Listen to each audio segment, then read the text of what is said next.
NBS Frontline. The dismissal of Kampala's executive director, Dorothy Chisaka, and two other top officials has stunned the city. Few saw it coming, despite growing public frustration with her leadership. The 10th of August Chitezi disaster seemed like it would be the final nail in her coffin. But even then, calls for her resignation went unanswered for weeks, making her abrupt removal even more surprising. In the city executive committee meetings cannot proceed. Chisaka's tenure was mired in controversy. Potholed roads and constant protests by unpaid workers left a stain on her administration. Her leadership faced ongoing criticism, and allegations of corruption and mismanagement only deepened the divide within the authority. Many viewed these internal struggles as the being at the root of the city's dysfunction. You know, you can't develop conflicts from this one to the other one. Then you create insecurity around yourself. These guys got these jobs. Then people took advantage and they started bringing their brothers, their sisters. And the people in the authority are saying that they didn't have enough money, they were not given enough funds, they were not given tools to run this. They should have resigned. The big question remains, will this shake-up bring real change? Or is it just political theater? With Kampala's ongoing struggles, poor infrastructure, corruption, unpaid workers, the city's future feels uncertain. This is The Frontline.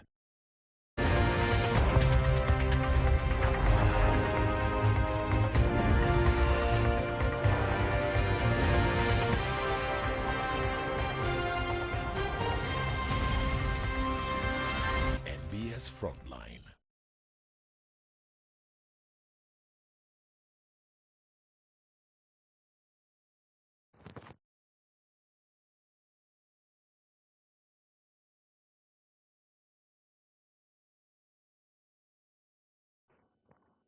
A very good evening and welcome to this edition of The Frontline. My name is Charles Mwangu Shampagi.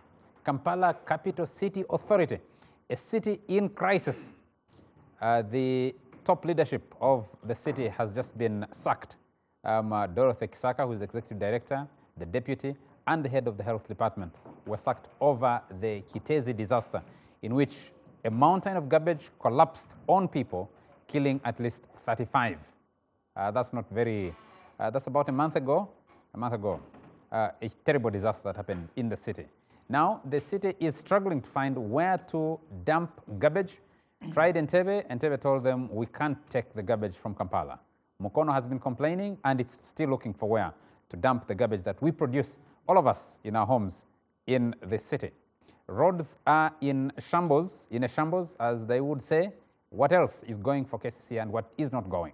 We have an acting executive director who's just been appointed. We have a deputy mayor of Kampala Capital City Authority on set this evening. We have a member of parliament representing a municipality just outside of the city, and the executive director of the Uganda Media Center. So welcome to NBS Face Off, Ofono Pondo, who's also a frontliner. Very nice to have you, sir. Thank you, sir. Welcome to NBS Face Off, the frontline. Welcome to the Frontline. I do Face Off, so I sometimes mix the two. Your worship, Doreen Nyanjura. Charles, and nice good evening to all the viewers. I'm happy to be here. Frank Rusa Nyakana has just been announced as acting executive director of the Kampala Capital City Authority. Welcome to the Frontline. Thank you, Charles. Good evening, frontliners and viewers. I'm glad to be here. And the Honorable Ibrahim Semujunganda represents the people of Kira Municipality.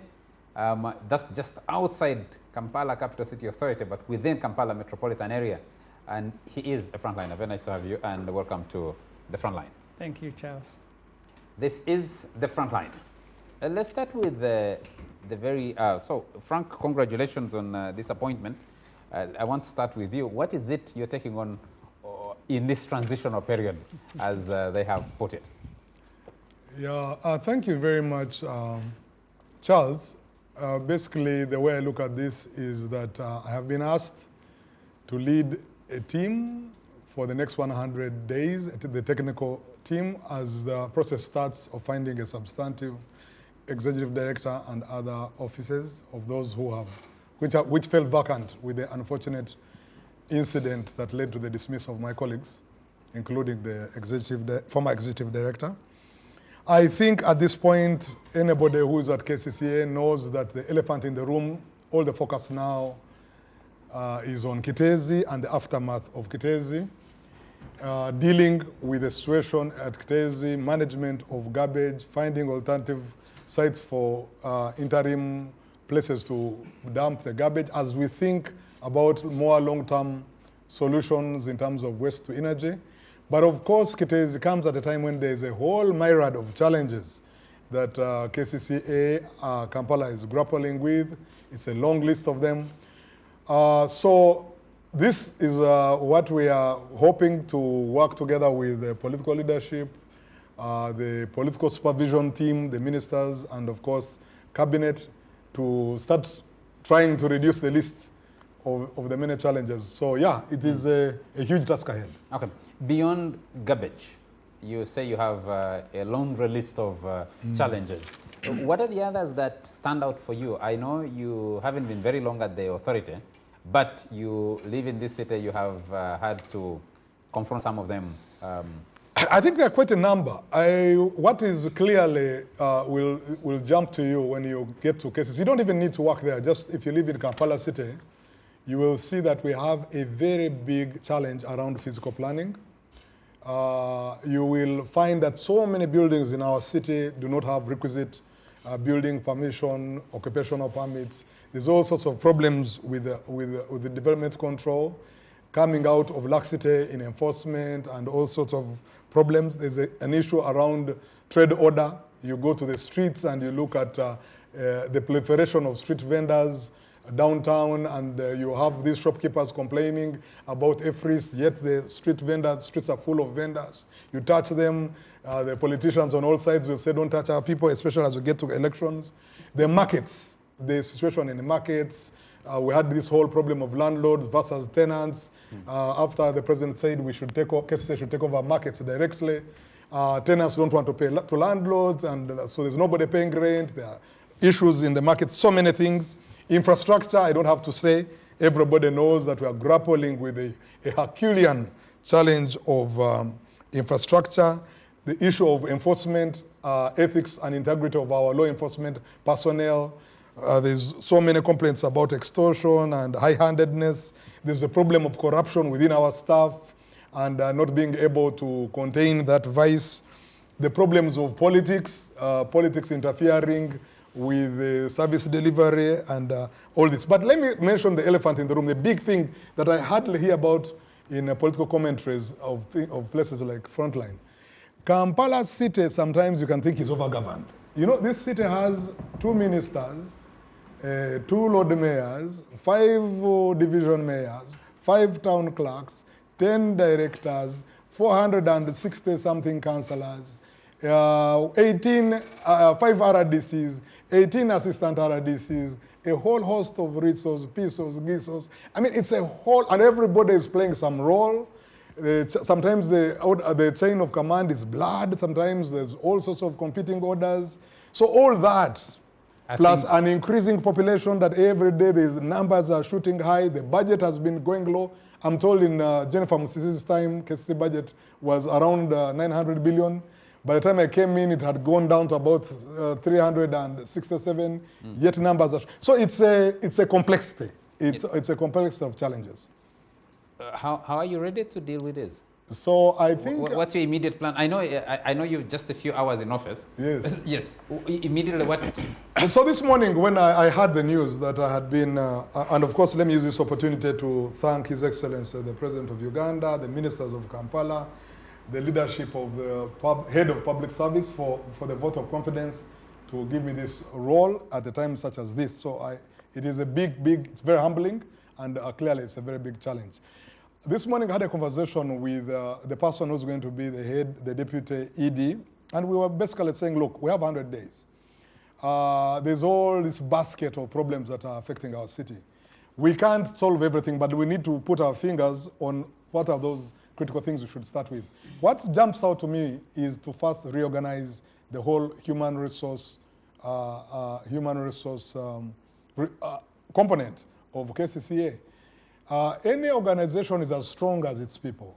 We need to see have we put the right horses to run the right races? Do we need training? Do we need to get these people more, how do we get them to be more accountable, to deliver on their job, to do what they're supposed to do? We have the right people. So there is something we're going to do around that. There's a functional analysis going on. There's a human resource manual being passed through. We need to be very strong with rewards and sanctions, punish wrongdoing, reward good work, and get people working. That's step number one. And then begin, of course, with the guidance of our policy overseers, the political leadership. The political leadership and the government to also give us some guidance. I'm sure slowly, if we can strike a balance between politics and the service delivery imperatives, we should be able to forge ahead and make some progress. Your Worship, Deputy Lord Mayor of Kampala Capital City Authority, yes. The crisis you've been dealing with at KCCA, from a political perspective, what is it? What's wrong with this city? Well, a lot is wrong with this city, but anyway, let me start by congratulating Frank Lusa. Congratulations upon that appointment. I have already seen a lot has changed. In a day? For the viewers who are not able to see, in hours, the security detail has already enlarged, and really we expect For the ED? For the ED, for our new ED. For the acting ED. For the acting ED. So we hope you can deliver amidst the challenges. I could say it's really a tall order, because what happened, I know he's qualified. I know he might be wishing Kampala well. And when you hear him talk, he seems to be knowing the challenges of Kampala. He has them at his fingertips. Unfortunately, good as his manifesto might be, and his even resume. when... His resume. You have the manifesto, he has a resume. All right. Yes. And I don't know. And he might probably be also having the solutions. But I don't know if he's going to be working on his own, because clearly that has not been happening. Usually the city has been run on presidential directives. Even when these directors have good intentions, even when you sit in a meeting with them and you agree, let us do A, B, C, D. The moment they get out there and they get a different order, definitely they have to implement the presidential directive. So that has been a challenge, and I don't know how my brother intends to overcome that. You're an elected leader within the city authority. Every time I hear you, the elected leaders of Kampala, speak, you speak like you're completely powerless, but yet you occupy what are supposed to be very important offices. Well, of course, there's a history to that. We are not that powerless, but of course we have a law that was put in place. And if you're keen enough, I know there is a video that has been circulating for a very long time, where Mr. Museveni is very confident, saying, now we have you, Lukwago. All you have now are the chains. And for me, that is deliberate. And I think the viewers know that. And Charles, you could also probably be knowing that. And the target was specifically Kampala, where we have the political leadership, and they put in place an executive arm, which in my view wasn't even necessary in the first place, where you have the Lord Mayor that is elected by the people, and we are talking about the capital city, which of course, which is the cash cow to this country. We contribute over 60% to the entire GDP. And you have the ministers appointed by the president as well. You have the RDCs. So clearly speaking, if you have also the executive director and the deputy also appointed by the president, definitely there would be a problem because they pay their allegiance to the president and not necessarily to what the law says. So yes, we have some challenges, at City Hall as policymakers, but we carry on regardless. Do you make any policy? Would you look back and say over the last, during God. our time, we've made some policies? We have made a number of policies, and I think Kampala is lucky because we have the Lord Mayor whom we call the rule of law general. And we have made a number of policies. We have come up with a green infrastructure ordinance. We have come up with a street children ordinance. We have come up with a number of ordinance, market ordinance, which is still in the pipeline, people with disabilities ordinance, trying to streamline borders, and of course that has its own challenges because usually whenever we attempt to make that ordinance, of course the security forces have a lot of interest in that. So we have a number of them, a number of ordinances that the Office of the Lord Mayor and Council has come up with. To the other panelists, KCCA's major challenge since 2011 has been that the political leadership has pulled in a different direction from the technical leadership. That because of your political disagreements with the people who appoint the technical wing of KCCA, you can't find a meeting point. And people ask and say, wait, you couldn't have watched Kitezi collapse on people when the two groups were pulling in different directions? I think that is wrong, what you're stating, because never at one time did the political leadership at KCCA merely watch. From the word go, even at the beginning of this year in January, we were in Kitezi. And Lusa here can testify because, yes, he has been sitting in our city executive committee. And when we came back, we had a meeting where the then ED was present, the deputy, the now also former director of public health, and we told them by all means, Kitezi had to be decommissioned. Because we had gone on the ground and the situation was, honestly speaking, bad. We were told we were supposed to have excavators on the ground. We didn't find any. We were told we were supposed to have bulldozers to make sure at least they reduce on the slopes, to make sure the place was flattened. The few bulldozers that were found there were in a sorry state. They were rotten.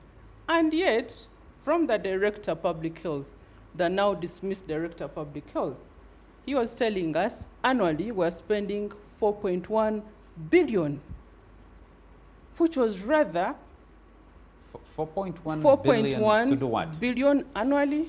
To do what? And his explanation was to hire excavators on a daily basis and also hire bulldozers to make sure that garbage was flattened and then the slopes were also reduced. And of course, there was no accountability for money. His explanation did not make sense. And we immediately suggested that that allocation needed to stop. Now, unfortunately, the response we got from the technical team was that it was impossible for us to leave Kitezi because we did not have an alternative.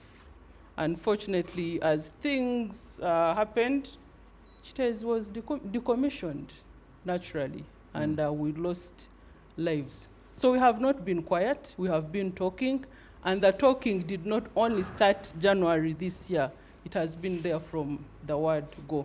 So there are people who did not do their part. But you cannot. And we believe this is a man-made disaster, and that has been our stand from the word go. You cannot, as political leaders, run away from responsibility completely. What do you mean run away from responsibility? As policymakers, yes, we play an oversight role. Yes. And we also play the legislative role. And we gave recommendations, we gave proposals since way back, not just now, about how we can deal with the challenge of garbage in the city. Unfortunately, that did not come to pass. So even after the catastrophe had happened, we immediately engaged the office of the IGG and told him told them, yes, the people who are responsible for this catastrophe need to be held liable. heads have Did to you ever try- heads have to roll, because like he said, one of the challenges that we face, KCCA has been ranked over time as the most corrupt under the category of local governments. So, and actually the IGG had even promised to put in place a special unit to investigate the levels of corruption at a city hall. So before the dismissal communique came out, we had, actually the Lord Mayor had already written to the IGG just 2 days before their dismissal, demanding for the report. Because when the IGG came to interview us at City Hall, we presented evidence about those that we think didn't do their work, and therefore us having the Chitezi disaster, which is man-made. Honorable Semujunganda, KCCA is clearly top-heavy. 2 ministers, a Lord Mayor, a Deputy Lord Mayor, councillors sitting at City Hall, 5 divisional mayors with their with their councils. he didn't mention the other category, which is members of parliament. Yeah, 9. Huh? There are 10 actually. Yeah, if you include the lady. Members of parliament, and then you have this whole structure, and the city looks the way that for me is not the problem of Kampala. What is the problem? I visited Rwanda for the first time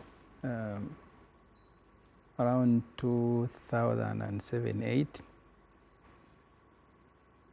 and during that time I met and visited many many organizations, including Kigali Development something.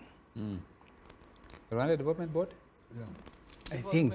Yes, Development Rwanda Development Board. No. I visited Kigali specifically. I visited both Rwanda Development Board and then visited Kigali. In the meeting at the Kigali Development something, the executive director, I hope those are their titles, they will forgive me. They told me their task was to make Kigali look like Brussels in 20 years. They had maps and videos demonstrating in specific terms their assignment. Here will be a walkway in 5 years. These buildings are going to be broken in 6 years because we intend to have a railway line that will be connecting to another railway line coming from Tanzania. Here we will do this and that. And I went to Rwanda Development Board. I visited many. At Rwanda Development Board, I asked, why are there no old people here? Did they all die during the genocide? They told me the targets here will kill them. Because at the Rwanda Development Board, they took me through a process of registering investment companies. The first office, the duty of people who sit there is to follow applications through offices. If an application delays in office number 3, they will call and ask, why is this application not getting out of your office? So the summation from the guys I met at the Rwanda Development Board was that these targets will kill you if you are an older man. I want to bring that back home. If you ask Rusa, what is his assignment? And Museveni has a strange way of working. They have not held a meeting with him. Even him, he had on the radio that he have been appointed. He has not been offered any target, but they just told him, you are appointed, give him policemen to drive around. And so that is the new acting executive director for Kampala. Nearly, where does that happen on earth?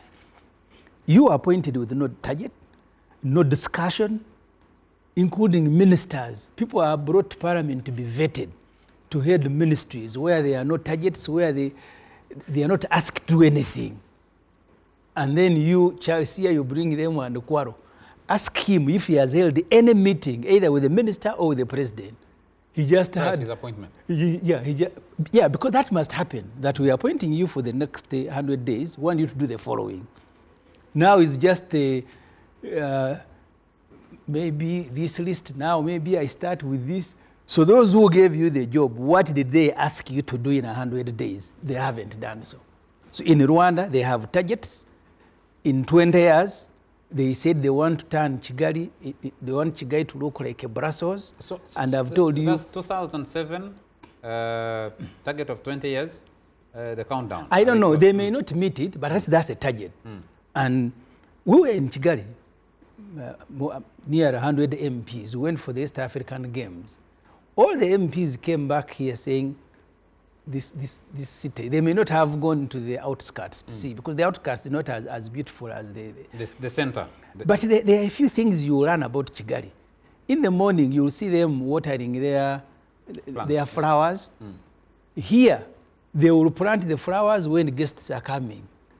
After 3 months, they are going to begin drying because they don't care. No targets. Is it caring? On the flowers, I want to cut them some slack. Yes. You find why did they dry? Just a moment. You find even honorable members of parliament walk through that green that is between Uganda House and... The first time I visited Rwanda, yes. The first time I visited Rwanda, I was told if they find you walk on grass, you will be in jail. These countries don't walk on goodwill of individuals. But here you find them all over the place. They are walking through the... In Rwanda? No, here in Kampala. Yeah, because you see, when the Honorable Leti Abiriga was found urinating, wasn't he charged? These MPs who walk on the grass, why are you not charging them? And then you are charging Abiriga for urinating at a building. There is, you see, systems and countries don't work on goodwill of individuals. They work on sanctions. So therefore, you are diverting me. I want to come to Kampala. So the new acting MD, no target, no discussion with anyone, but they have given him policemen to feel good, like the old ones. And Museveni like those things. He likes, first of all, working with people who are vulnerable. That's why, don't think you're going to act for 100 days. You're going to act forever. We have no governor for central bank now for nearly 3 years. People are just there acting. Central bank, the principal economic advisor to government, is not there. So even you, they will extend, you will act because you don't know what to do. They have not met you, and it will continue that way. So the KCCA, you start with the budget from our part as parliament. This financial year, their budget is gone up to about 800 something billion, largely because the World Bank proposed to do some roads in Kampala and in outside Kampala in Wakiso to ease traffic. The World Bank made a proposal, not that Uganda went to World Bank, but the World Bank proposed to them that you guys, can you do these roads? There is money here. So the budget is gone up, but their budget for the last 2-3 years has been about 410 billion. And specifically for Chitezi, if you read the report of the Committee on Presidential Affairs, the report this year, KCCA, these people who have been dismissed, asked for 60 billion shilling. They said over 40 billion will be meant to prepare Dundu where they bought land. Over what? 40. No, it's 190. No, I'm talking about the report. That's what is in the report of Parliament. And then they said they needed 16 or something billion to decommission Chitezi. It is not that they didn't know that Chitezi must be decommissioned. In the earlier budget drafts, they had given them 1 billion. So even Rusa here, Frank, except if he will go to Chitezi and he begins using his bare hand to process the garbage there, there is no money that has been provided for Chitezi. The trouble in Uganda, people don't want to listen to this, is that you have a country that is micromanaged by Mr. Museveni. And when I heard that Frank, because I was always troubled by his transition from IPOD, democracy-related activities, to government, He was the one who was leading IPOD as a technical officer, championing for democracy in Uganda. He was at NIMD. So he's which hosted iPod. It doesn't matter. I said he was involved. So his transition to government and to KCCA is something is still troubling me. But be it as it is. So that's the budget. There is no money there. So we haven't had you as Parliament. We haven't had you as Parliament. No. KCCA's budget, just hold it a moment. Yes. KCCA's budget collapsed by 65%. Yes. 65%. Even the retro, I sit on the budget committee. Because of the drainage system in Kampala, we had reallocated 10 billion to KCCA for drainage. But Mr. Museveni returned the budget and he said, you guys, you're interfering with my priorities. And his priorities was Rocco Construction Company. So even the money that we had given them to extra money to deal with the drainage in Kampala, Museveni removed it and gave it to Rocco. So sometimes you guys, you like blaming Parliament, even where it shouldn't be blamed. They came, complained, we said, okay, at least we should make 10 billion available for drainage. There was another 5 billion because they now have KCCA, but they also have Ministry for Kampala Metropolitan Affairs. So even the little, you're talking about 60%, but even the little that we gave them, Museveni removed it. Now he has brought Frank Arusa with no budget, with no target, no discussion, and they have thrown him there. I pray for you that they don't treat you the way they have treated the Chisaka. Not that I'm saying Chisaka was competent, because herself was appointed because she's part of a fellowship of the First Lady where they go to pray. That's where they picked her from. Even when her contract expired in 2023, Museveni didn't know until they went for the fellowship with the First Lady. Then he said, hey, you are even a daughter of Ramu, former MP, you are my daughter. So what are your problems? And listen to this. He said this, but finally I am also uncomfortable with the supervisors, the minister. I said, don't worry, you will now be supervised by Nachobe. And that's why Nachobe came to KCCA, where I've been working as a director, to begin holding meetings. So Nachobe, you're talking about multiplicity of councillors, of MPs.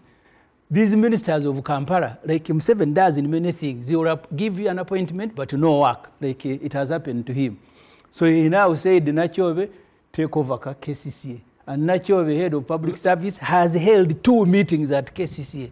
So this confusion of Kampala starts with Mr. Museveni, who wants micromanage, but it's not humanly possible we'll come back and that you will micromanage defense, micromanage Kampala, micromanage Ofonopono's media center, micromanage everything. Things will begin collapsing one by one.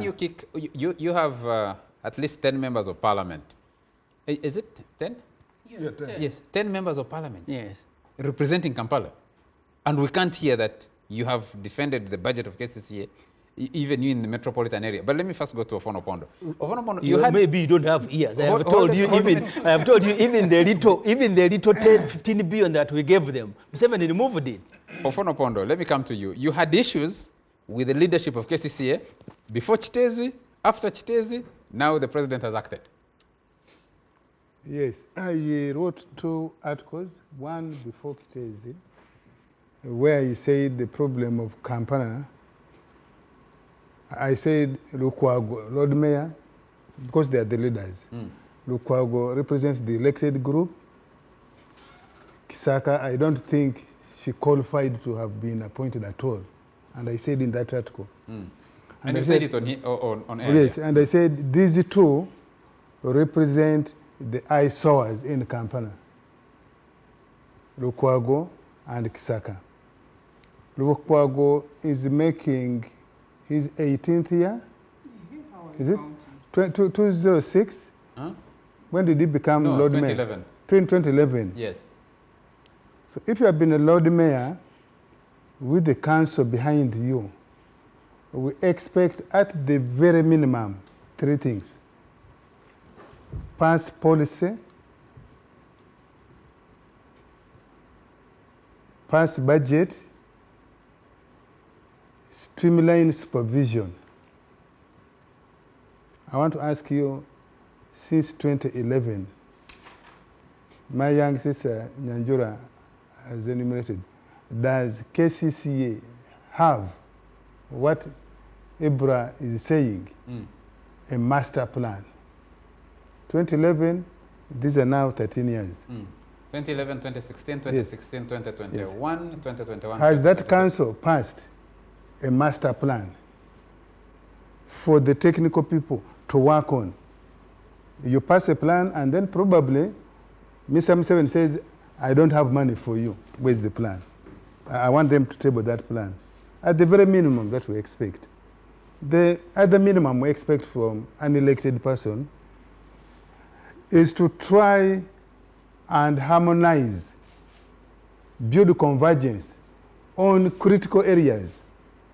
Uganda is very, very difficult, but whatever weaknesses you may hold Museveni for, he has tried to build convergence. The reason there is a semblance of stability, tranquility, and actual development in the country across sectors.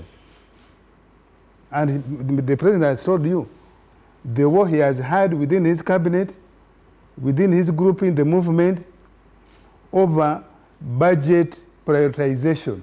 You remember one time, 40% cutting. He says, we must deal with the defense issues, particularly in northern Uganda, and resolve that. He came back, 30%, and said, we must deal with energy, electricity. Building that convergence wasn't easy, but he has done it. And now we are beginning to see tranquility, we are beginning to see supplies, electricity, we are beginning to see a road that you travel on a road alone for 30 minutes before meeting another vehicle. But it is opening up the country for the better. So, on the side of, that's why I said I saw. Then I said, Kisaka leading the technical team. Even when you say there's a little money, what have you done with the little money? Doreen here has just told you that they went to Kistezi and found the bulldozers rotten. Was it Museveni who deployed the rotten bulldozers there? Why did Kisaka deploy the rotten bulldozers? Doreen here also referred, and I think Rosa also did so, referred to manpower, human resource. I'm told, first of all, I don't expect the level of the councillors who are there to offer any good supervision. I don't expect. The other day you saw them, 2 days ago, they wanted to strangle some people. They wanted to strangle the Nyanjuras here. That group, and even the previous ones, you don't expect them to offer the resources because, first of all, what do they know anyway? That group of councillors. It is expecting too much from them. 3, I am told that as a consequence of poor working relationship, but also bad manners, that KCCA now has been turned into family business. Kisaka brought, I'm told, all the Basoga, I'm using all the Basoga literally. To the extent of bringing her sisters, for whom she's paying the equivalent of $10,000 to study administration in the UK. And these people are not talking about it. Why? Because I'm again told there has been an ominous peace between the political leadership, which is all we know. They are crybabies always. They make a lot of noise. Does it tickle you that we have had quietness at KCCA between Kisaka's team and Lukwago's team? My suspicion, one group has compromised the other through money. Which of the two groups has money? Of course, the technical group has money, but the other one has the voice on deciding where the money should go. So I think they have compromised each other. And the little money that they claim they have little money, that money doesn't go to do the work it should do. It goes to do work only where the group thinks they will get personal benefits. Okay. Personal financial benefits. And therefore, Museveni is being used as a scapegoat. Museveni is being used as a scapegoat. Because as I've said, yes, if you are appointed and he has not given you a program, if you're intelligent, you are diligent, you are genuine, you are smart, why don't you come up with one, two, three things only that you think you can do, that the world will see and hopefully appreciate you for? You cost them. You cost them, yes. And so I think there has been gross incompetence in the cases here on both sides, political, and I have said, yes, sometimes the president puts square pegs in round holes. But he has not put everybody, he did not appoint all those councillors to check, to hold the technical people to account for the literal resources. And Doreen here referred to wastage by the technical team. Has Museveni told Kisaka all the Rosas to waste money? I have not heard him say so, that Gandhi waste money. So let us not hide our incompetences on the interventions by the president. There are things that you can do even when Mr. Museveni, I mean, supposing you told him, no, this is not tenable, would he kill you? How come we have not seen anyone who says, Mr. Museveni, you gave me a job, you are meddling in it, I'm resigning, I'm giving you back your job, I'm walking away. Lord Mayor and his team say they are powerless, they have power, but they are powerless. Then why do you seek re-election 2 times? If you know the office you are running for, there's a big man called Museveni who will not allow you achieve the objective. And then you are happy to have the Lord Mayor's chain on your neck, move around with the vehicle marked Lord Mayor, and people salute you. You take all the freebies, but you don't do work, and then you say, Museveni doesn't allow me. How come Museveni allows you to enjoy the paraphernalia of a Lord Mayor, and you say it does not allow you to do the job? Let's so take a break. I think people are not being sincere. The elephant in the room is that Kampala is the sitting room of this country, the capital city. It's the face. It's the face of Uganda. Why has everybody allowed Kampala to look the way it looks? And yeah, references to Kigali are very common in Kampala here, but no one seems to want to work or to get Kampala functioning the way it should function. And that starts from Kigali with everybody. With all its shortcomings, has a president. Let's come back to this conversation. And all these councillors are young, you're talking of old people.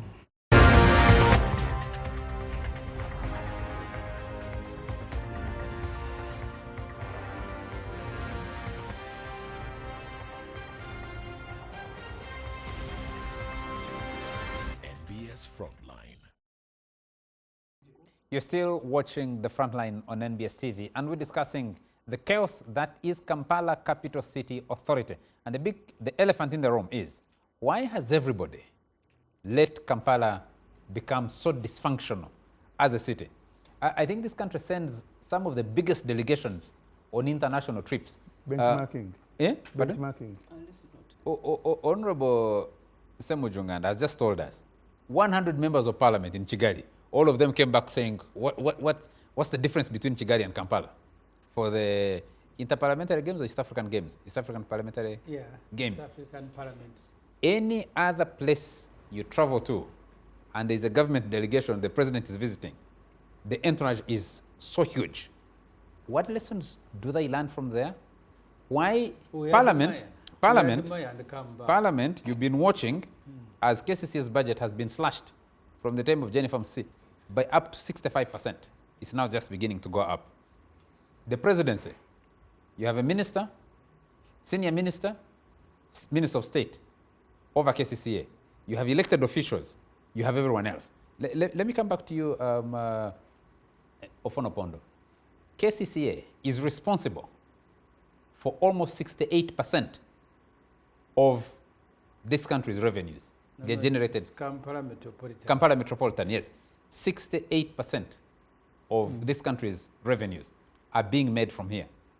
Potholes, dark streets, garbage, dust. I mean, Kitezi, everything else. Why? Well, did we pass Kampala Metropolitan Physical Plan? Is there a Kampala Metropolitan Physical Plan? You remember the people. You remember the people who opposed.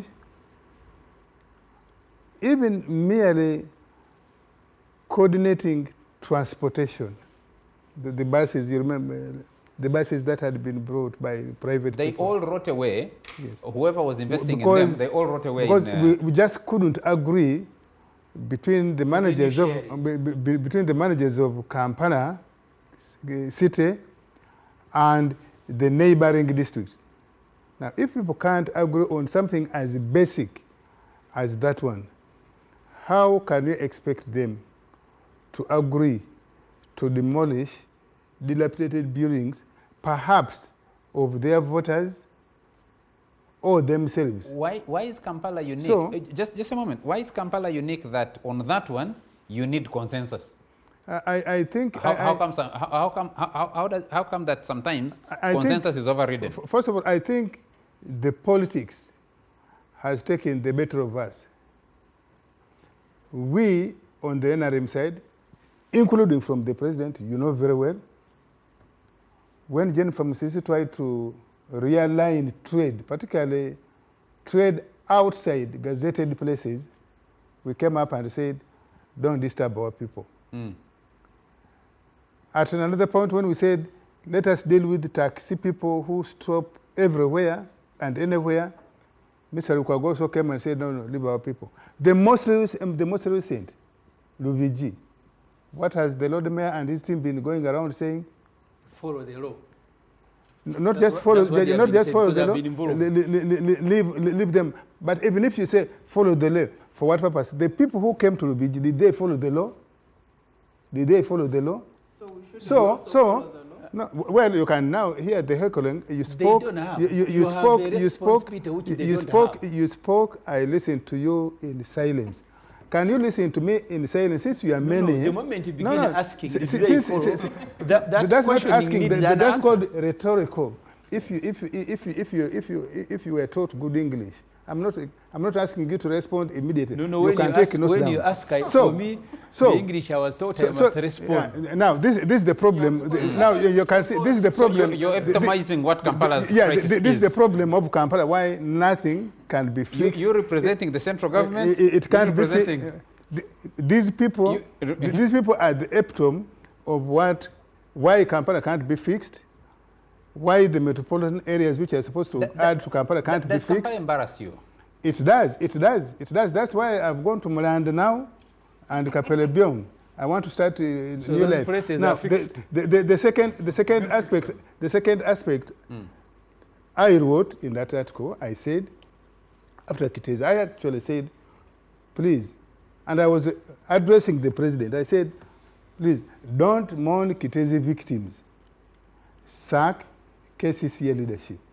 The ones he has ability to sack, he has made an effort. He has removed the top. I hope, as Rosa says, he has met the person with whom he is supposed to be his deputy. And I hope as the days go, he will meet his other supervisors, the Lord Mayor, the deputy, the ministers, the secretaries in the council, the other groups, and chart out in the next 3 months what are the quick wins. For example, I had expected him to say, my quick win, for example. Let me not let you. Why can't we retire? Why can't we retire the conflicts? Hold a moment. You speak for government. Yes. We are told, yes, or we have information, that KCCA, after Jennifer Musisi tried to realign it, there was a political backlash. 2016. The NRM lost in Kampala.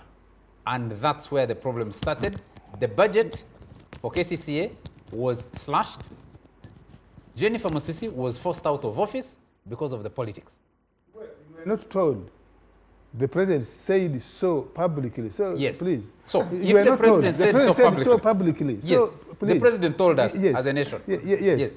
But by the way, even by that time, Kampala was not voting NRM. Yeah, but this time it was worse. It had tilted. You were okay. Okay. The lowest. Okay.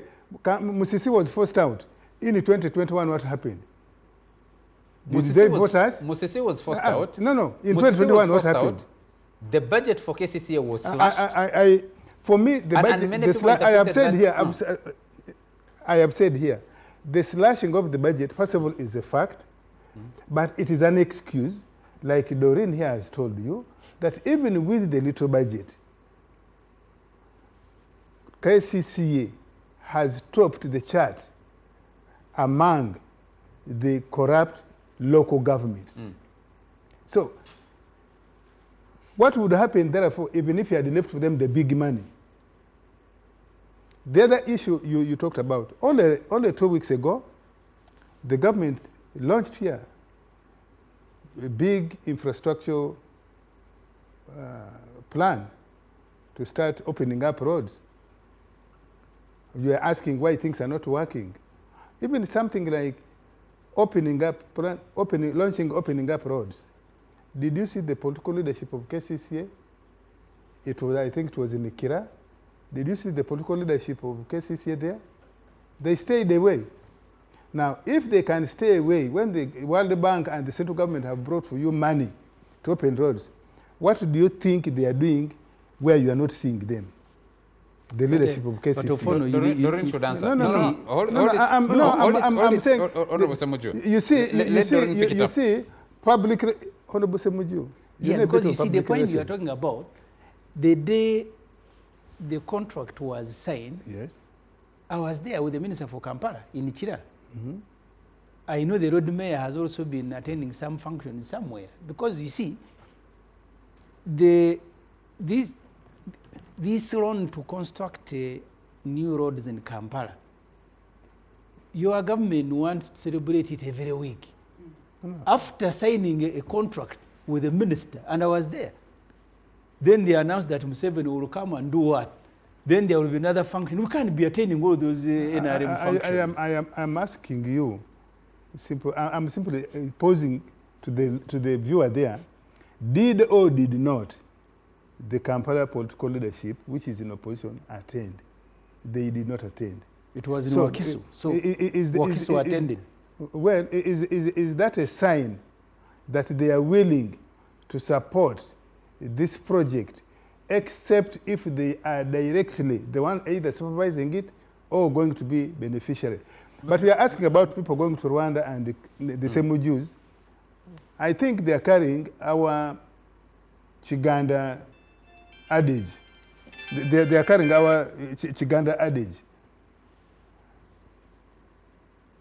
Tambula ulabe bw'okomawo onyumye. Kutambula kulaba kuda kunyumya. I think that's what we have failed to transit from the ancient Baganda. Mr. Pondo, how do you run away from the fact that the actual political supervision of this city falls directly under the two ministers? Yes. Are you suggesting that the position of the elected local leaders, the Lord Mayor, I'm asking you and his team. I have already told you about the incompetence of the people, some of the people the central government has posted. But in here, these days we say, kugroundi. Bani abali kugroundi, who are actually on the ground, who are implementing and day-to-day doing the supervision. Are they doing it? My assessment, they are not doing it as effectively as they should. Doreen. The Lord Mayor, the Deputy Lord Mayor, the councillors, both the councillors at the divisions, they are not doing what we expect them to do. Doreen, I need to come in. You share a portion of this responsibility as elected leaders for KCCA. Yes. Where is the master plan for Kampala? Well, where is the physical plan for Kampala? Yes. We actually have all this. We have a physical plan. The old one. We have a master plan for Kampala. The old one. And I'm rather shocked that Mr. Opondo here, I expected him to be informed, but he's rather not informed and totally out of touch. So all those things You table it. are, you want me to table it before NBS at Frontline? Come to my office, you'll get a copy. Okay. So we have all those plans. And we also have, of course, we also have a strategic plan, which was actually, which was launched in 2020 by the Prime Minister, the then Honorable Hakana Rugunda. And according to our strategic plan, we needed, then it was 1 trillion, but as of this financial year annually, we needed 2.4 trillion. And of course, you've been told how much is allocated to KCCA. And of course, I was rather shocked. Mr. Opondo here keeps referring to the name of Lukwago, Lukwago this, Lukwago this. I don't know why he likes him so much. And he found it very convenient to say that he seems not to hear any fights maybe between the Lord Mayor and then the outgoing ED. We seem not to have done anything. Maybe to just refresh in your mind that we have, we reached an extent of even going to the IGG once again, appearing before Parliament, talk about infrastructure committee, COSASE even brought in police, when we are talking about the exorbitant costs for the construction of a road, a kilometer, costing 12 billion to 15 billion. Unit cost, and yet if you look at our neighbors in Kenya, even when you look at other authorities within, the figure is low. So I'm shocked how Mr. Opondo missed that. Maybe you did in whispers. I couldn't have heard in your whispers. In whispers. It was everywhere. Yes, at least but NBS covered. And I wanted to first clear that. Yes. And we have also been handling the issue of markets. Markets where we have been getting presidential directives here and there, where the elected leaders for traders were expelled by the head of state, and then he installed his cadres in these markets, in all the markets, the 16 markets of Kampala, and they were extorting money from the traders. Even this one, we presented evidence to the IGG. So we've been doing a lot, honestly speaking. We've been having an issue of sweepers, cleaners not being paid. And we know that partly, or to even a very big extent, the outgoing ED had a hand in that. We also know the outgoing, the dismissed director for public health. So we have been doing a lot of things. To the extent, there's even a group called RRU, Rapid Response Unit, which has been a military outfit for the ED. And we have been very vocal about these issues. So, Mr. Opondo, we'll be there. And we are working for the people of Kampala. Yes. In a word or a sentence, how do you describe the Kampala for which you are Deputy Lord Mayor? Well, of course, this is not the Kampala that I desire to be in. And if you look at Kampala, which formerly used to be referred to as the Garden City of Africa, now it has turned into a former shadow of itself. I don't feel proud of it. Yeah, how would you describe it? What kind of city is it? What would you call it? I think Kampala is more like a modern village. And for me, that is deliberate, given that the priorities of central government seem to be totally different from the priorities of us, the elected leaders at Kampala. Even the technical team, that what we consider to be priorities of the city are not necessarily priorities at the national level. Okay. When we talk about issues of creating more workspace for the growing army of the urban poor in Kampala, we mean it. And yet we only have 16 functional government markets. And then you find the remaining percentage of our young people on the streets as vendors. And yet when Of course, there is a lot of force to arrest them. When we talk about issues of garbage collection, we have, I don't know, I wish you could look at our proposals. Having a modern landfill, having a modern recycling plant, having a leachate plant. And that is why, as early as 2016, with the support from World Bank, we went and purchased land in Udundu, Mukono, 136 acres. Unfortunately, up to date, I had the Honorable Samuju quoting a different amount, but at the technical team at KCCA said they needed 190 billion to make sure that we have a modern recycling plant at Dundu. And that money is not provided for. KCCA launched to turn garbage into electricity, a very high-sounding project. Yes. Frank, let me come to you. The other day, I know you have lots of things I thought I would respond to that, though. I'll come back to you in a moment. The electricity and all that. I'll come back to you later. The other day, we saw a team of members of parliament visiting the abattoir. If we go beyond garbage, visiting the abattoir, the main abattoir in this city, and you would have to think twice, thrice before you are confident to consume the meat that is processed in that abattoir. The roads and the potholes. There was a whole exhibition about potholes in Kampala that ran for some time. Darkness of the streets. I mean, where do you start from? Where do you end? But let me do this. I feel like I need to push back against something that the Honorable Samuju, my MP, said. I come from Kiraba, so he's my MP. Says about saying, imagine they've appointed you, they have not given you what to do, they have not told you, they've just given you a chance to ride around in cars. They just announced you on radio, you also had on radio. I find this ingenious, if not outrightly deceptive, or with due respect, because for starters, you know, it is not easy to sit amidst politicians. The way politicians conceptualize and articulate things is very interesting. But as the Honorable Nyanjura said, Her Worship, Kampala has a strategic plan. When I go to that place, the first thing I did, let me begin with that one. Please, allow him to respond and then you'll When I got into Kampala City Council, even as a director for legal affairs, I walked over to our strategy department and I said, can I look at our strategic plan? And I saw, yes, true as the Honorable Her Worship says, there was a strategic plan from 2020 for the next 5 years. Of course, another question of how much of that strategic plan has been financed, and therefore to ask questions of how much we can go via implementation. But to say that I need a minister or the president to tell me what I am supposed to do as the ED, when there's a whole KCCA Act that spells out my functions and duties and what I'm expected of, these guys pass budgets. When you pass a budget, you're passing it against certain activities. The question should be, have you implemented those activities? So we know the what. The what is clear in the law. What we need to do is clear in various laws of what we need to do. What we go to get from the Her Worship Nyanjura and the ministers, and by necessary inference the president, is the how. This is the policy frameworks to govern what we need to do.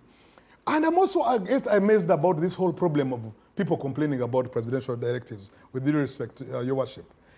We public servants, people in the public service, exercise our functions on behalf of the executive. The president is the ultimate overseer of that social contract that he got from the people through an electoral process. And because of that, you are driving in a similar direction. So presidential directives don't come out of the thin air. They come to answer certain questions. And as Mr. Ofonoponda has said correctly, if a presidential directive comes through and you find that at the level of implementation, you hit a snag, you can as well go back to the president and say, here are the loopholes. Of course, they have some of these public servants who think that you should never even attempt. I've never seen any going back. Oh, then you're going to. I think for me, my style of leadership is that I will be willing to go and explain to him from time to time where we're finding challenges that, if need to be, request for an amendment of the directive or some variation.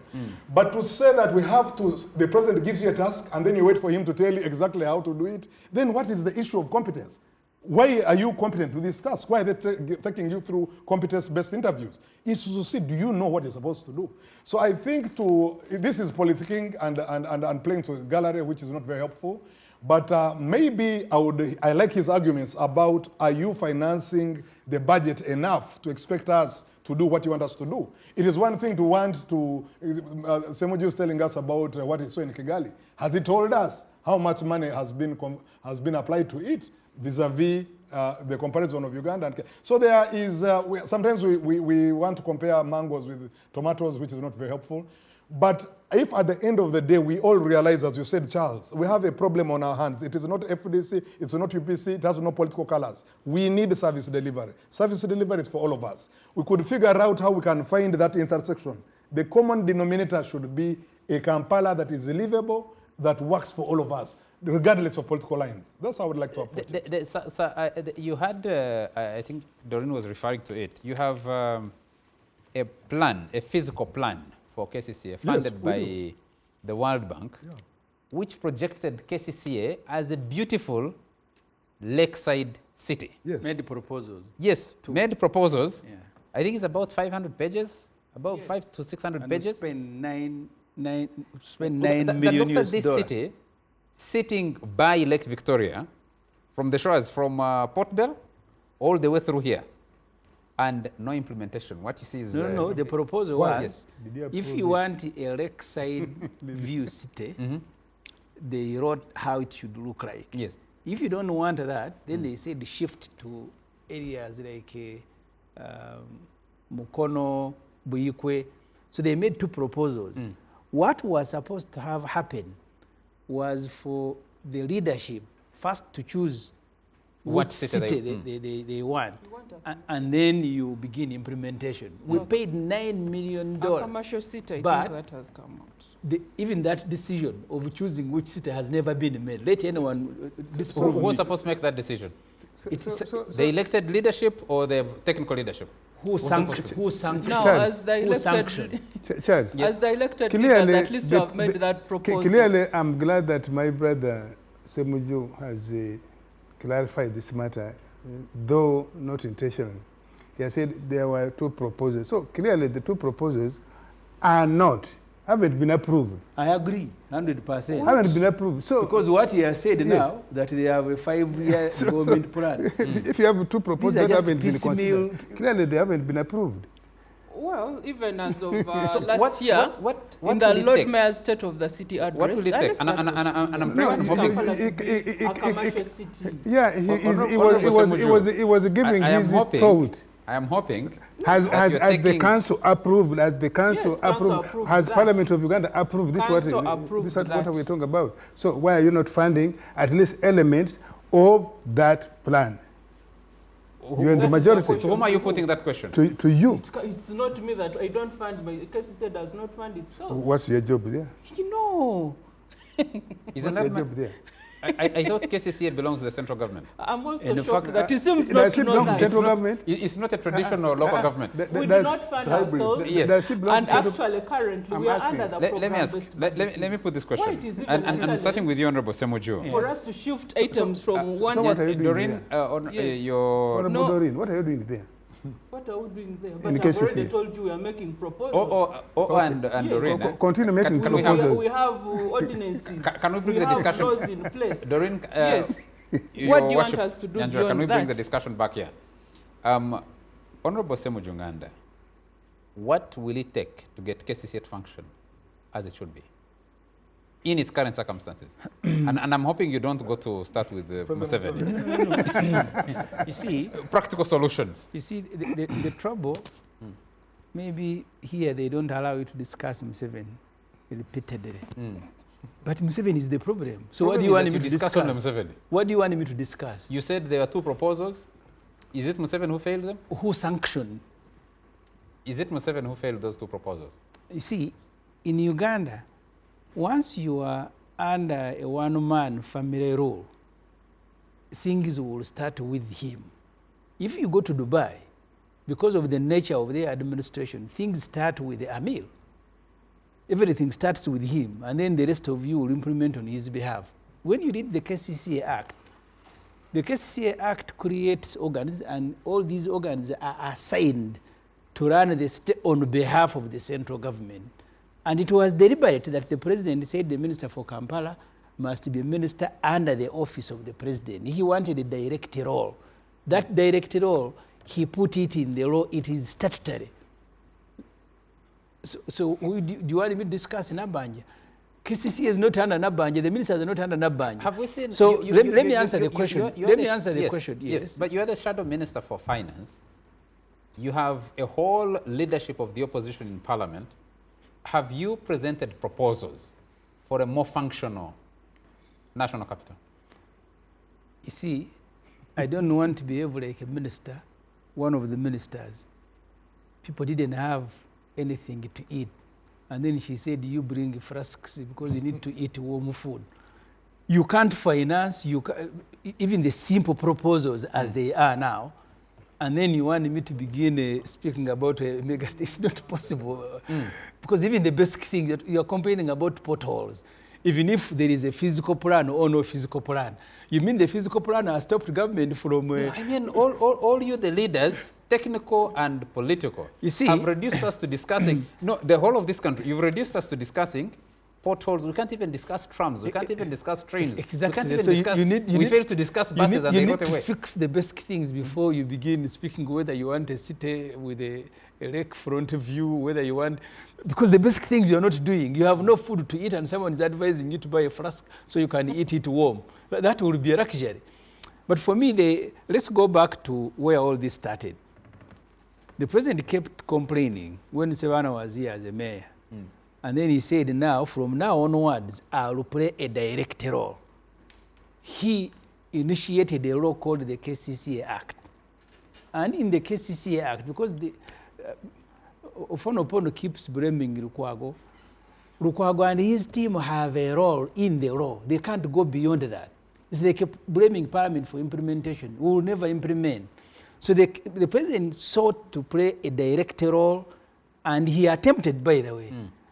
With Jennifer Musi, the president did everything he wanted to do in Kampala. The roads were looking better than they are looking today because the budget went up.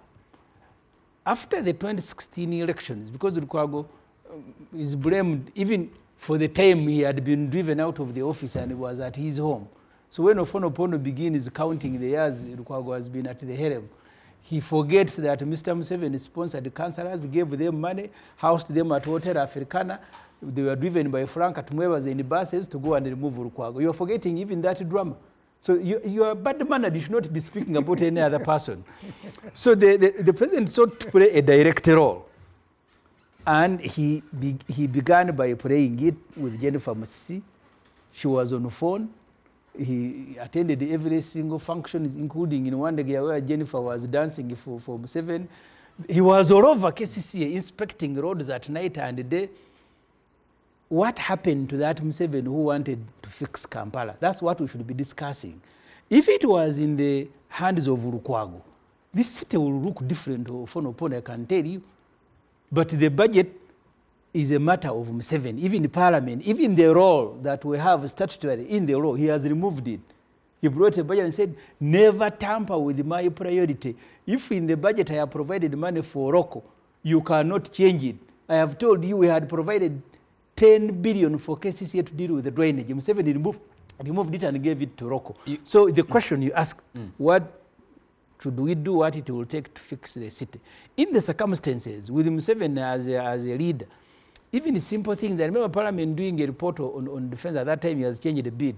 They said even the simple things like a buying of pickups, Museveni was getting involved. There is no contract in Uganda here, and that's why... What would it take? Get a delegation. Ofonopono can lead. These days, my friend Andrew Mwenda is the one who is all over. Get Mwenda, they can go with since they come from the same village. Then you go to Entebbe with the elders and the Kirani leaders, and then ask him. Are you suggesting that Mwenda has had a hand in his being appointed acting? We're diverting the discussion. Just give solution. Have it, because where we are now, apart from the economy generally, not generating enough money to do, because I've told you, if you look at the budget next financial year, you have a budget of 72 trillion, but the tax correction is projected at 31 trillion. So, frankly, the economy cannot finance all these things. I'll give you time. So the starting point is to convince the one person who micromanages Uganda, he can restore the budget of KCC at least to what it was under Jennifer Musi. Okay. Then the basic things of the that's one potholes you proposal. deal with. Since you represent a constituency just outside of Kampala Capital City Authority, Kampala Capital City, but within Kampala metropolitan area, I'll give you time as we take the break to think through other things that will make this more functional. Kyakulaga Michael, watching us from Kayunga, Bugerere, says, big ups to you all. I wish Mr. Museveni could allow public debate on Chitezi. The truth would come out and see who is the problem in the leadership of Kampala. That's from Kyakulaga Michael. I have a message here from, who's this? William Rukiama, who says he congratulates Frank Rusa upon his new appointment as acting ED.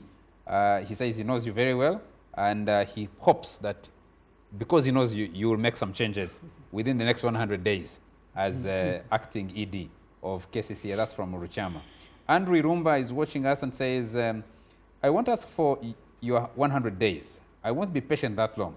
I request that in your first 60 days, choose or reduce border borders in CBD. They're the biggest cause of accidents and all the menace we see in town. Ask for statistics from Molago Hospital, you will shudder. Go downtown around Mini Price and see. They park in the middle of the roads, they know no law, they ride on one-ways, etc. Emulate Jennifer Musisi, not Kisaka. Well, Andrew, I see a lot of people, SUVs driving on the other side of the road. I don't know how different they are from the other road users. I think the indiscipline is fairly widespread amongst many of us who use, who drive on these roads. And Harry Sagara says, he's watching us from Nebi. He says, I like the way Doreen Nyanjora has humbled Ofono Pondo. I doubt Lukwago could have pulled this off. I want to congratulate Frank Rusa on his appointment, and I trust he'll do a good job. Let's take a break and pick this conversation up in a moment.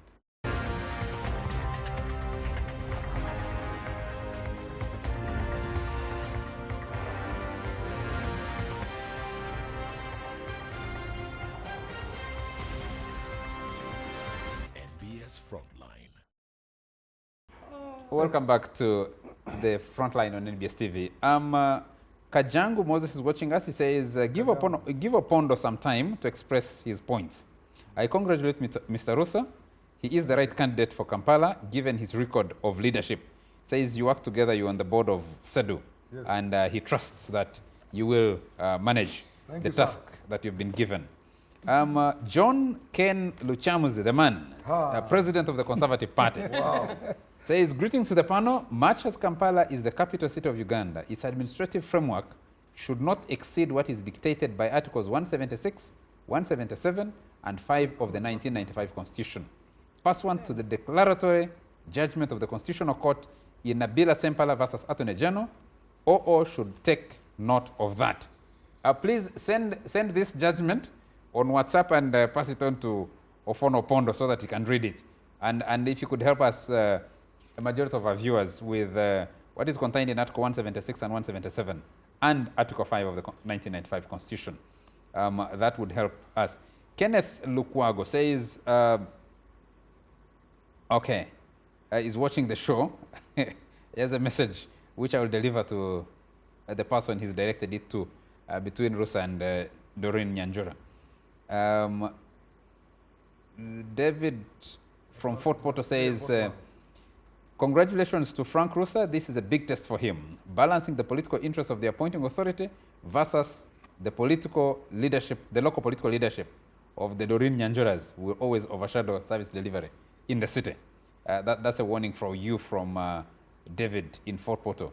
BMK Gift in Nansana says, many thanks to Doreen for not giving in to OO's intimidation. Mr. Paul Kagame recently made an ultimatum for the Kigali residents who rear chicken, cows, goats, sheep, etc., to move them out of the city's boundaries by 30th September this year.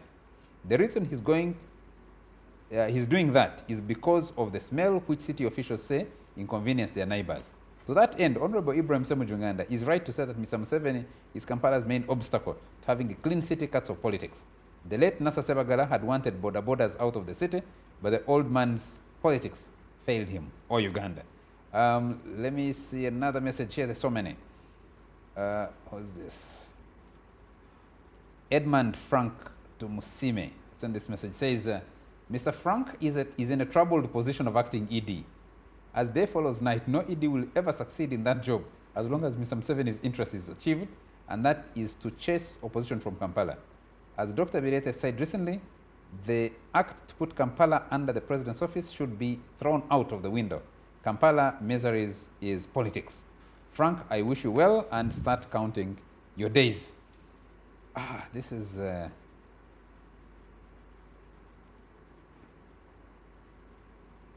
Yes, this is Abu Lubawa, who says, we are just tired of a city full of dust.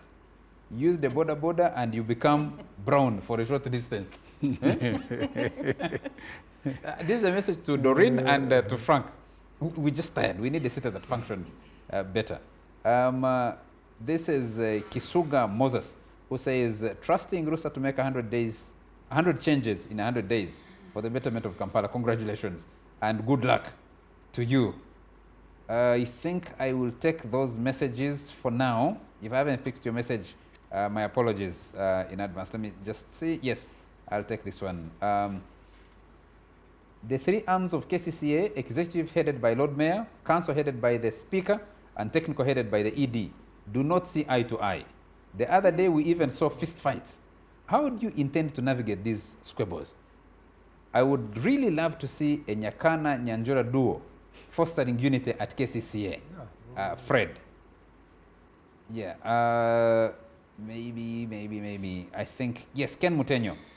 A wrong analysis leads to a wrong decision and subsequently no results. This refers to the Lord Mayor as the political head of the authority. We have elected leaders, councillors and Lord Mayor, deputy, who derive the authority from residents. The technical wing is led by the executive director, who doesn't take instructions from the elected leaders.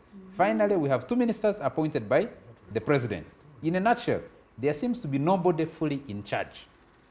The problem of Kampala is the legal framework under which Kampala is run. It doesn't run like a district, nor does it run like an authority. This legal katogo is the source of the problem. Congratulations, my friend Rusa, who should have been appointed fully, not for just 100 days. Today we have some councillors who were elected and immediately went overseas for chair, but continue earning from public funds in KCCA. He talks about the law, what needs to be changed, and I hope that, I was hoping that Honorable Semoju would speak to what needs to be changed in that law, which was passed the evening before Lukwago got nominated. Yeah. Siraji Chigozi says, Semoju, when is the Najera Chiwatule Road commencing? Acting Executive Director, can you use the 100 days in office to work on the KCCA gate? Of course. What is wrong with gate? Wakabi Joseph says he's watching from Bupadengo in Buzaya County. Congratulations, Mr. Rusa. Hopefully he'll deliver, especially because he knows what needs to be done. Okay, I think I'll stop there for now. Gentlemen and lady, let's come back to studio and as we move towards the end of this show. Can we achieve a functional city, Frank? In a non-functional country.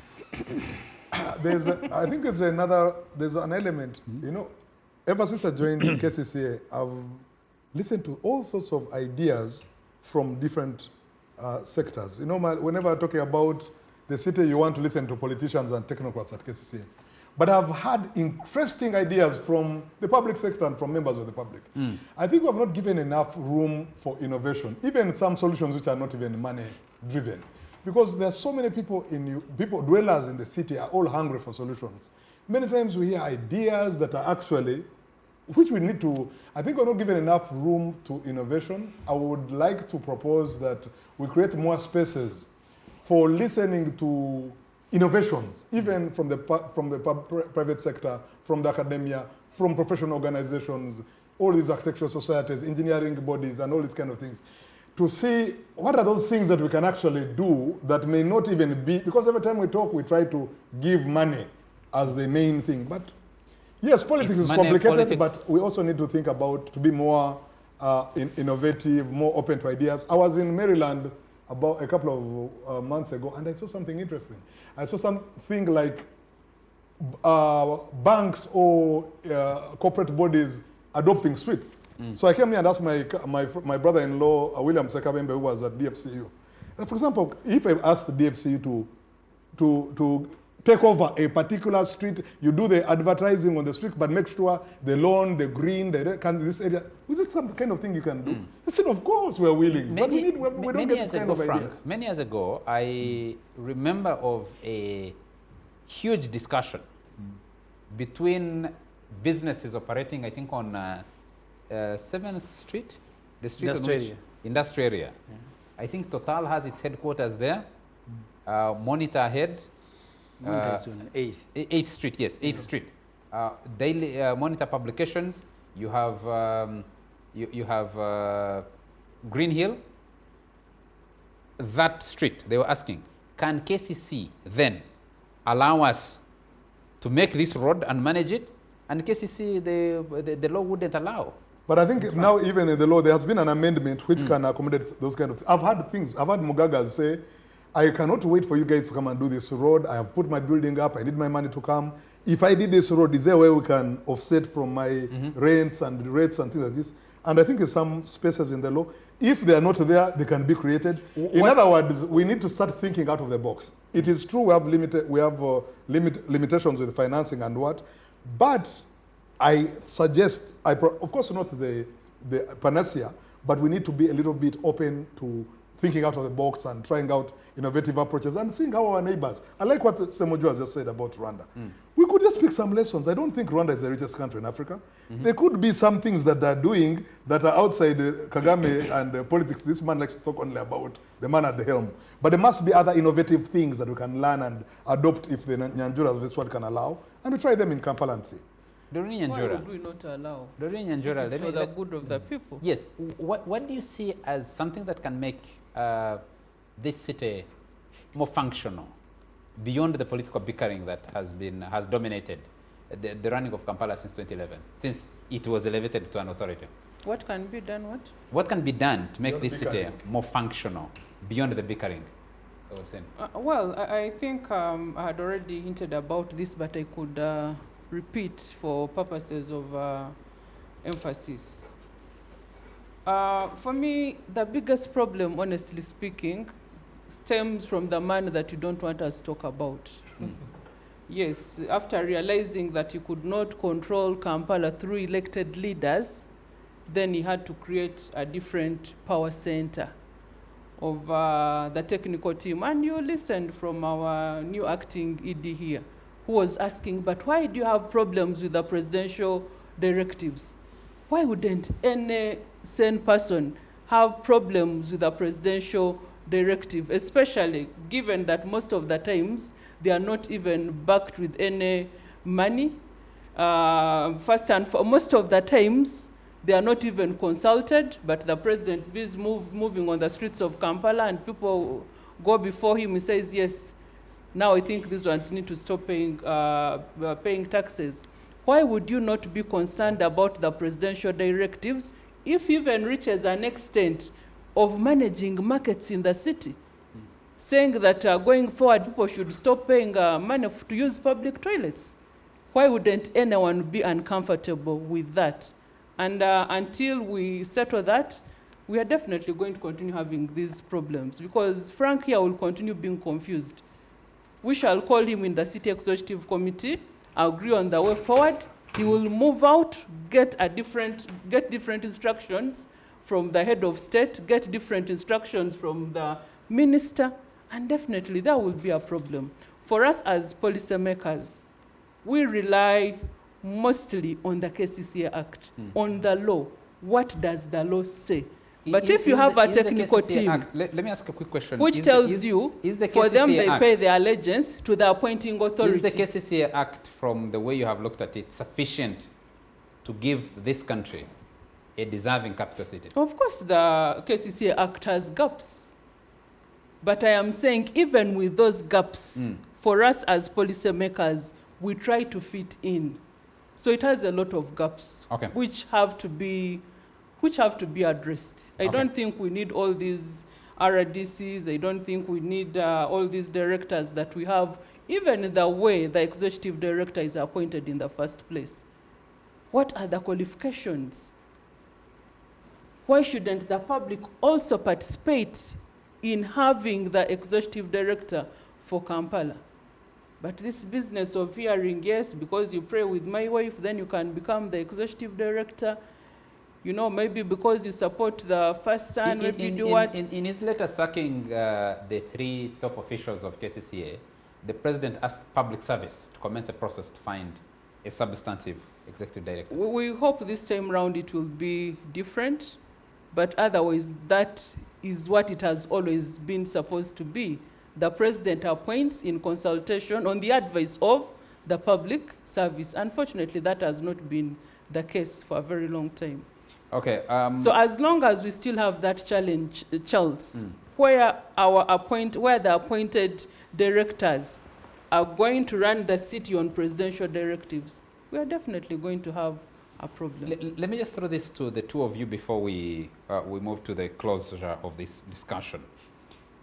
Well, the management of the city is in a state of quagmire, if I can borrow that word. Development is running. I mean, the private developers are running away in every direction with the city. Isn't this going to make it a lot more complicated to correct what is going wrong? Because there is development in every corner. I don't know who's directing. Let me shoot on that one immediately. We have a new director for physical planning, and is called Vincent Biendamira. When he came in, one of the first question is what we discussed. I just told him to think what is it that we can do to stem what you've just said, and he has come up with a very interesting proposal, which we're going to take through the processes of the senior management and eventually take to Central Executive Committee. Hopefully, that is one area that needs attention. And it's long overdue, and I agree with you that's because if we don't do something right now, this city is going to be unlivable. Okay. Let me tell you what Rwanda did. They said with the informal settlement, first, it will not grow again. But we need to deal with it in the next 10 years. So you must put the timelines. Yes. You don't grow it, you don't allow it to grow, because now you plan and issue permit for building, and then the existing one, you plan, they were even borrowing money from World Bank to compensate people before demolishing. But here they just work on military orders, go and demolish Kasokoso, and then they will run there. But they had a systematic plan of 10 years to deal with the informal settlement in the city. Okay. Jane Kojo Kano says, congratulations to Rusa. James Alemi is sending an apology. Yes, James Alemi is sending an apology. He's been unable to watch the show today. He's an ardent follower of this show. So James, your apology has been received and taken. Robert Sempala says, Rusa is a good pick for the right job, but the political environment isn't supportive for his type, unless he reads Jennifer Msisi's notes, notes so well for best practices. So pick up Jennifer Msisi's notes. Julius Ankunda is watching us and says, congratulations to Frank Rusa, and I wish him the best, especially in the midst of Lukwagos and Nyanjuras, whose preoccupation with politics of negativity cannot afford to have any success story under President Museveni's government. Is that in Nkunda? Is that in Nkunda? Julius Ankunda, not in Nkunda. Okay. Yes. So which city is doing well? That's what I'm asking. Is it also Lukwago and Nyanjura who are there? Well, you're the leaders of the city, aren't you? No, Yes. we are comparing. We are the leaders of the city, and we are doing our part. Surely Guru is cleaner, and you are not there. Guru is cleaner now. Guru has just benefited from USMID. You need to go there first. Even Arua. I'm saying Kampala has also benefited from and you need to look at the budget of Guru. After the construction of road, there is no money for repair. I think we'll have to set, I think we'll have to set some time to discuss these new cities. The other cities that received USMID money have done a shoddy job with them, with that money. Gulu has done fairly better. You go to Arua. They did very well. You have about the last word here. I hope he doesn't blame Lukwago. No. I'm saying the Nyanjura Dorin is saying we need probably a process of bringing a new ED for people to participate. I'm not so sure that just by people participating they will give us a good ED, a competent one. Because in any case, Ugandans participate in electing for us leaders. Do we always end up with the good leaders? No. Do they elect? That's why we've ended up with them 7. You were elected. I'm not so sure that you are so competent. Did you see the guns that were the bullets I'm saying they elected the councillors and the mayors in the campaign. I'm not sure that we have ended with good politicians in that council. So that's not, it's not a given that when you advertise and so on, you will get the best. Secondly, Honorable Semuju says all the people and so on. And I had said during the break, I said almost all the civil servants in Kampala, the ones appointed by Museveni and the ones appointed by the Public Service Commission, the ones appointed by the KCCA Service Commission, all of them are young.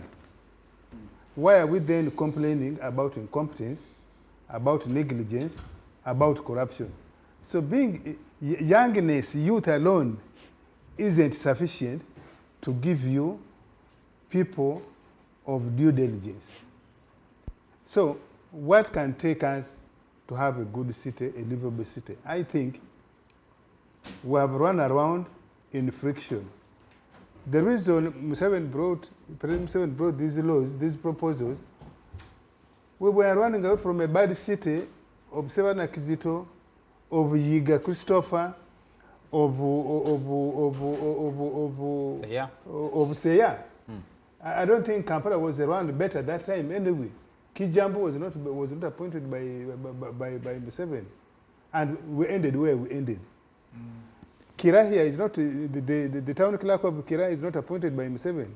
You mean Honorable Semuju? Yes, is not appointed by Museveni. So, can you say that Kira or Nangabo is around better because they are not appointed by the president? The president doesn't put his fingers there. So his fingers are there. For me, I think we need to step back on the politics, and the Nyanjuras accept constructive discussion. We pick 2 or 3 areas which are critical for the area we live in. Infrastructure, health, garbage management, education. And we say, on these, let us agree to that. But you cannot say you are going to run, you are going to be the Lord Mayor, and you don't work with any minister. You don't want to listen to the president. And probably the president also doesn't want to listen or even touch a proposal. We must step back and then come back together. Thank you. Really building convergence. Sarah Kajingo says, congratulations to Frank Rusa. I wish him and the entire team a productive tenure.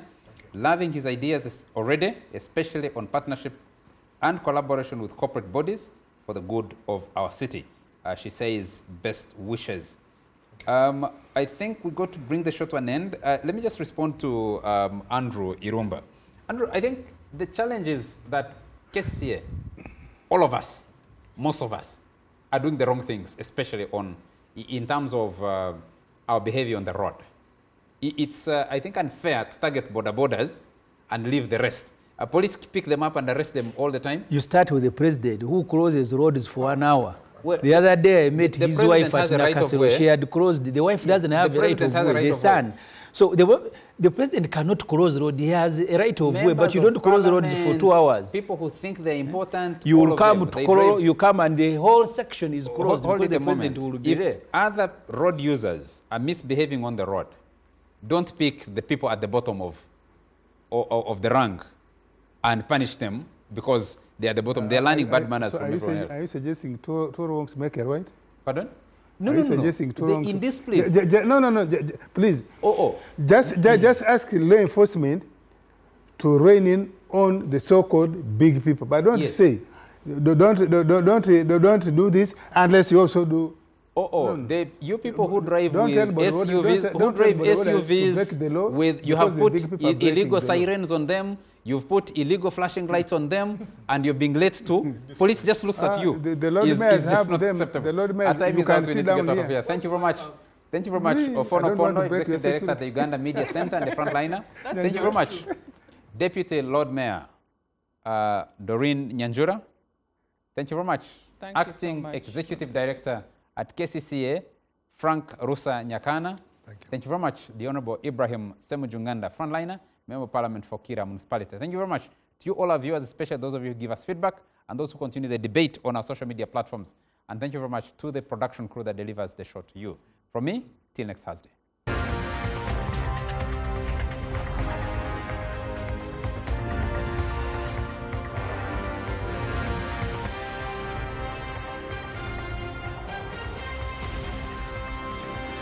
NBS Frontline.